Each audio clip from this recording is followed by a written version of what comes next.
Hey everybody, welcome back to another 10-minute Marvel video. I'm Petter, and tonight, I can't even say today, tonight, I'm going to give just a first review, impressions, thoughts. We're going to dig deeper into Thunderbolts asterisks coming up here on the 10-minute Marvel podcast, the episode coming out on Sunday, but I wanted to do a quick video just to get some initial thoughts out there. Greg and I just came back. Well, I just came back from watching the Thunderbolts together, and well, I guess let's dive into it. We're going to start spoiler free. Then I will definitely let you know when we move into spoilers. So, spoiler-free thoughts. This is just a good movie overall. This is a very good Marvel movie, and it's a good overall movie because it is a movie built around characters, built around heart, and issues that make sense and that honestly just resonate, I think, with the human condition. And that's when Marvel's at its best. It's better than the flashy kind of action sequences, stuff like that. This movie has great action sequences too, but the core of it is about the characters and the heart and the character development and struggles that they go through. And that's really what makes Thunderbolts shine so much as a film. I know that I think there's been some headlines put out that this is the best Marvel movie since Avengers Endgame. So the other comparison would then be Spider-Man No Way Home. I think is generally considered the next best, though Guardians of the Galaxy 3 also really solid. I don't know where I rank it yet with all of those, but it is up there definitely with the best of everything since Avengers Endgame. Now, let's move into spoilers. Spoilers.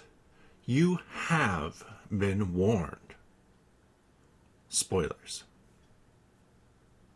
All right, we are into spoilers now. I always want to make that long enough just in case you're listening on your phone or something like that. You have a chance to kill it before we dive into this. And I just want to talk about three different things. We'll see. Three for sure about this movie, and we'll discuss it, like I said, in a whole lot more length on the 10-Minute Marvel podcast. The first one I want to talk about is just really talk about that heart and that character development. Florence Pugh as Yelena Belova is phenomenal in this movie, and she's kind of the surrogate, the audience character for this film. We're following her around, and we really get to spend a lot of time in her struggles. But all the characters in this movie have the same struggle. They feel isolated and they feel alone. In fact, that's why Val targets them. That's why, and the corporation that she has connections with, that's why they're targeted. And I really love that element of it, and just the struggle of the characters feeling separated and not really knowing how to reach out to others. Yelena calls out Alexei on not reaching out to her for a year, and he's like, I didn't know that you wanted me to. And some of that is he's not in a good place, but he also understands that Yelena's not in a good place, and he doesn't know fully how to support that. And I think that's just a really well done struggle for the characters. And it wouldn't work as the way to defeat Bob. It wouldn't work as this coming together as a team, Thunderbolts asterisks, aka New Avengers team, maybe Dark Avengers team, depending on how things go. But it just works so well. And the fact that they fight, the fact that it has that feeling of in Black Widow when the family gets together again, of these characters just, they don't know how to get along. They all have this kind of ideal that they try and hold themselves up to, and they just can't. They don't know how to do it, and they don't know how to let go of the past. But because they all don't know how to do that, together they collectively can. And I think that's where the movie really works and comes together. I do want to talk about the action though too, because I think they were really smart. One, with the characters that they picked. Obviously, for the emotional reason, they picked those characters as well. John Walker, which I just got to pause for a second and say, I don't know that they fully redeemed John Walker, and they shouldn't. In fact, I'm glad they don't. He is still an asshole. Pardon the French. But he's a character who you start to sympathize more for, and I think has a really important element to his character. Just in, I mean, you can look up statistics on people who have served and suicide rates and things like that to know that it is a very difficult transition back into society as a whole from the military. And John Walker gets to, and Wyatt Russell gets to portray that really well. But let's talk about the fighting. And I really like how they picked the characters they did for the fighting as well, because it is very physical. This is not a high CGI film, and I really like it for that. We get the characters who punch and kick and shoot guns and use knives. Yes, there is Sentry, who is a CGI kind of character, though with his telekinetic powers and things like that, it's less, I don't know, big, flashy CGI, and I really appreciate that for the film. Plus, they have a lot of fun with the fighting.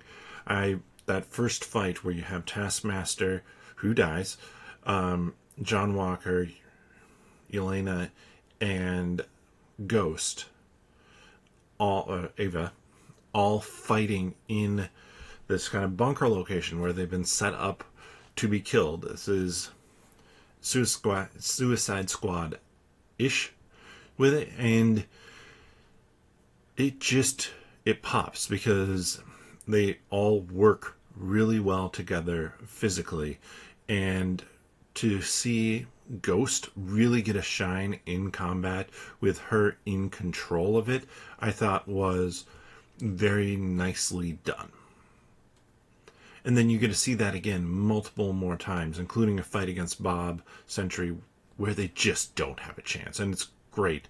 I love, too, to see the character of Sentry and Bob and the Void, Robert, all these different elements of who this person is come together in just this horrible, rough life with abuse and abuse of drugs in it, and just the shattered nature of the psyche there, and this idea that the Void, just because he has powers now, can really be manifested, but it was something that always existed, I thought was a really cool and fun element for it, and just makes you feel for the character more because you get to know him more before he becomes the Void. But I also like during the fight in the Watchtower where Val has hyped him up to be the Sentry, and she's basically saying he's more powerful than the Avengers. You can see as he starts to really understand his power, he starts to grow in the I don't need anybody. I'm finally strong enough to deal with everything all by myself, which turns out not to be true because he still can't beat the Void. Like, the whole point of the Void is that it's loneliness and separation and kind of othering yourself from those that you care about or those you want to care about, that we get to see played out through, well, Val, John Walker, and Yelena. And that just, it works. And it makes the character really good. Now, I do want to talk. Fourth thing is about the ending. The ending of this film, they do hug it out. I'm going to do a separate video on the post credits. I will do that next week. But they hug it out, and that's great. I think that's what they should have done, because that's how you beat Bob. That's how you beat the Sentry. That's how you beat the Void. You can't punch him. You can't kick him. There's nobody in your group is going to have the powers to take him out. You have to make him feel wanted. You have to make Bob as the Void, and the Void, well, you have to get through to Bob to understand that he is not alone. And I thought it wasn't just that they were hugging it out. It was that what Bob thought was going to be what saved him, his strength, the newfound power that he had, just leaned into him becoming the Void more. And that was really nicely done. And then it still can't end nicely for these characters. You have to still have them not be puppets for Val, but now they have this Avengers team, and people still aren't accepting them. They're the new Avengers. Sam's suing to get and trying to copyright the Avengers to take that title away from them, and it's still a struggle for them because society hasn't bought into them yet as the heroes. But so I like the fact that they could defeat Bob, but they still have struggles coming out of this. This is not a perfect happy ending for everybody involved. In fact, it's not for a lot of them, because Val still is running free, and yeah, there's a lot to dig into there. But with that, let me know your thoughts on Thunderbolts Asterix down in the comments. Just ask that at least for the first 2 weeks. So 2 weeks from May 2nd, so May 16th, that's when you can start talking spoilers. But let me know your thoughts, non-spoiler, down in the comment section below, and vote in the post poll over on the community tab or post tab. And if you enjoy this content, please give the video a thumbs up.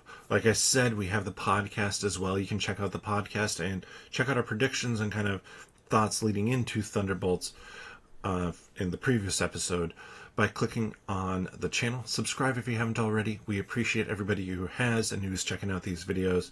Click that notification bell to know when new videos come out, and then click on the podcast tab. Or you can search for 10 Minute Marvel wherever you get your friendly neighborhood podcasts from. But with that, we'll see you next time.